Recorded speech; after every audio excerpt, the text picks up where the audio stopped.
Yeah, we are here on location at AMVETS, and I'm joined with the treasurer of Beaufort Charities, Christian Sherbert. Christian, how are you today? Fantastic. Wonderful. Well, it's so exciting to talk to you. Tell us a little bit about the background of Beaufort Charities and just why it's such a huge, huge thing within our community.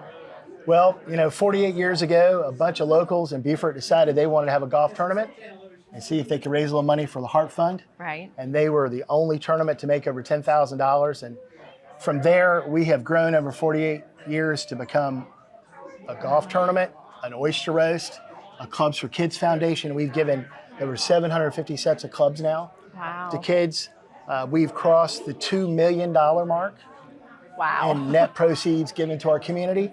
We have 0 employees. And the coolest thing is you can't create this recipe. It happens. Yes. It's like the filling station in Beaufort. Right. You can't go and create it. It just happens. We have passionate people who just want to be involved. Well, let's talk about those proceeds. When you say those go back to the community, exactly like how does that work? Like who do they go to? Well, we call it giving partners, and those giving partners make up a giving basket. Mm-hmm. No one really wants to be a charity. People want to work for their way in life, and we know that. So what we do is we invite them to come work at our events, whether it be the oyster roast or the golf tournament, and then we pay them for those hours to do that. We pay them generously. Sure. And then they have the opportunity to sell tickets for us, and they get half the proceeds of the tickets. And then there's some organizations we just donate to.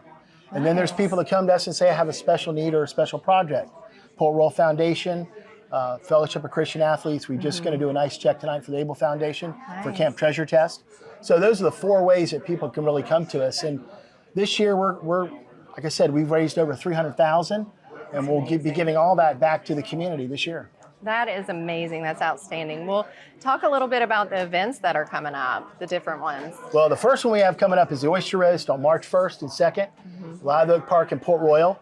And we cannot express how generous Port Royal has been to us.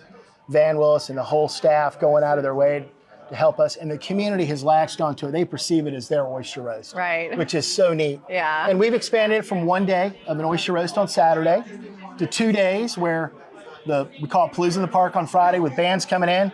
That was a huge success last year. Awesome. And we're going to double down on that this year. So there'll be a Friday and a Saturday. Friday and a Saturday, food trucks on Friday night, large cover bands. All those will be announced in the coming week. Awesome, awesome. And you all are constantly looking for volunteers and help for these different events, because I'm sure it takes a lot of manpower to get all these, through successfully. Absolutely. We also like to look at what with the military.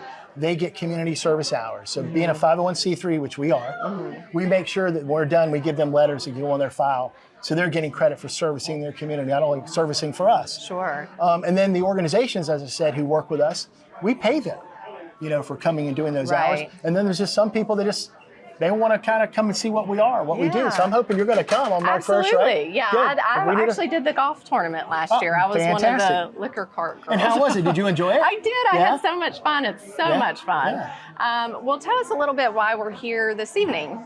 Well, AMVETS was so kind to let us use the facility, and this is the annual big event where we want to honor our sponsors who give us the money to run the events, to make more money, so we can be here for all these people tonight to give them funds.